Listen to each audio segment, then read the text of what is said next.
بسم اللہ الرحمن الرحیم۔ ناظرین و سامعین السلام علیکم ورحمۃ اللہ وبرکاتہ۔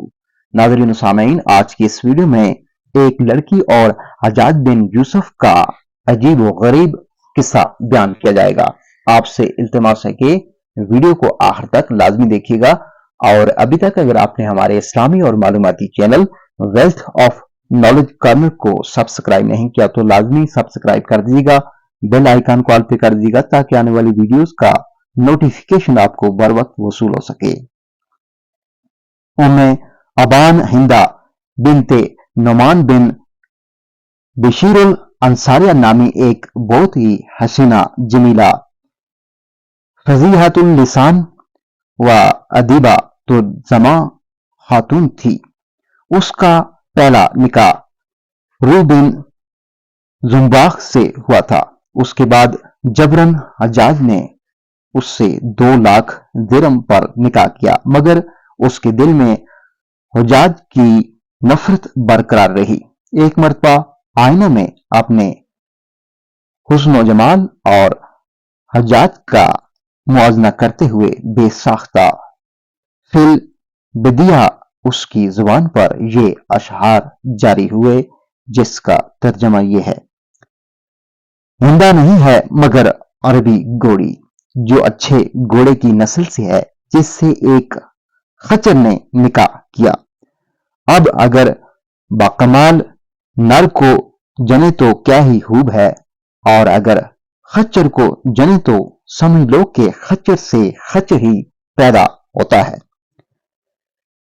جس وقت یہ اشعار پڑھ رہی تھی، حجاج اچانک کمرے میں داخل ہوا، اور اس نے یہ اشعار سن لیے تو مارے غصہ کے اسے طلاق دے دی اور مہر عبداللہ بن طاہر کی معرفت ادا کر دیا۔ لیکن غیرت مند عورت نے یہ کہتے ہوئے ابو طاہر کو وہ رقم بطور تحفہ دے دی کہ ثقیف کے کتے سے نجات کی بشارت سنانے پر میں یہ خطیر رقم تجھے دیتی ہوں۔ اس کے بعد عبد الملک بن مروان کو اس کے حسین و جمیل کی اطلاع ہوئی تو پیغام نکاح دیا۔ عورت نے جواباً ایک تحریر لکھی جس کا مضمون یہ تھا کہ امیر المومنین کو معلوم ہونا چاہیے کہ برتن میں کتے نے منہ ڈال دیا ہے۔ خط پڑھ کر عبد الملک خوب ہنسا اور جواب میں لکھا، جس کا ترجمہ یہ ہے: جب کتا برتن میں منہ ڈال دے تو 7 مرتبہ اس کو دھویا جاتا ہے، تم بھی برتن کو دھو لو، قابل استعمال ہو جائے گا۔ ہندہ نے عبد الملک کا جواب پڑھ کر انہیں لکھا کہ امیر المومنین باخدا، میں اس شرط کے ساتھ نکاح کے لیے راضی ہوں کہ میری رخصتی کے وقت حجاج ابن یوسف ثقفی میری سواری کی نکیل تھام کر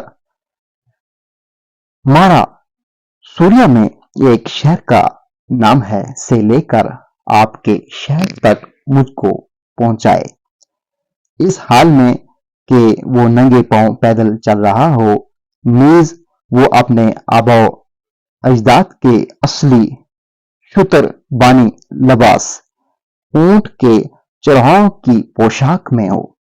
یہ شرط سن کر تو عبد الملک ہنس ہنس کر لوٹ پوٹ ہو گیا اور شرط منظور کرتے ہوئے حجاج کو اس کا مکلف کیا۔ بادشاہ کے حکم کے سامنے حجاج بے بس ہو گیا اور چاروں ناچار اسے امتثال امر کے لیے تیار ہونا پڑا۔ چنانچہ حجاج ہندہ کی رخصتی کے دن حاضر ہوا اور ہندہ کی اونٹنی کی نکیل پکڑے ننگے پاؤں شتربانوں کی حیت میں آگے آگے چلنے لگا۔ ہندہ کے 7 سہیلیاں اور خادمات تھیں۔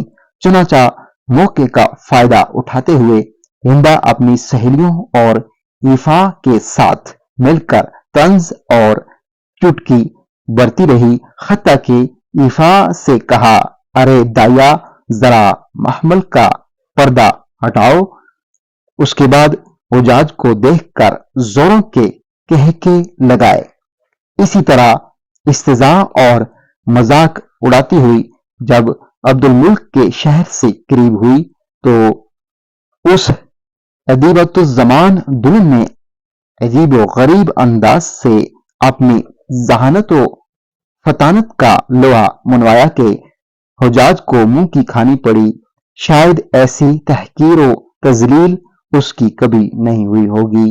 ہوا یہ کہ اس نے چپکے سے 1 دینار نکال کر کے زمین پر ڈال دیا اور حجاج کو مخاطب کیا، یا جمال، اے شتربان، ہمارا 1 درہم گر گیا ہے، اٹھا کر دے۔ حجاج زمین پر درہم ڈھونڈنے لگا مگر اسے دینار ہی نظر آیا تو کہنے لگا، یہاں دینار ہے، درہم نہیں۔ ہندا نے کہا، نہیں، وہ تو درہم ہی تھا۔ اس نے پھر کہا، ارے دینار ہی ہے۔ اب موقع پا کر استعارہ کرتے ہوئے کہنے لگی، جس کا ترجمہ یہ ہے، میں اللہ کا شکر ادا کرتی ہوں، گرا تو میرا درہم تھا مگر بدلے میں اس نے دینار عطا کیا۔ تجھ حقیر کے بدلے عبد الملک بن مروان جیسے بادشاہ وقت کی زوجیت کا شرف بخشا۔ حجاج پوری بات سمجھ گیا اور بے حد شرمندہ ہو کر خاموش ہو گیا اور اس سے کوئی جواب نہ بنا۔ اس طرح وہ عبد الملک بن مروان کے پاس پہنچ گئی۔ ناظرین و سامعین، ویڈیو کو دوسرے لوگوں کے ساتھ لازمی شیئر کر دیجیے گا، اور ابھی تک اگر آپ نے ہمارے اسلامی اور معلوماتی channel wealth of knowledge corner کو سبسکرائب نہیں کیا تو لازمی سبسکرائب کر دیجیے گا، بیل آئیکن کو آل پہ کر دیجیے گا تاکہ آنے والی ویڈیوز کا نوٹیفیکیشن آپ کو بر وقت وصول ہو سکے۔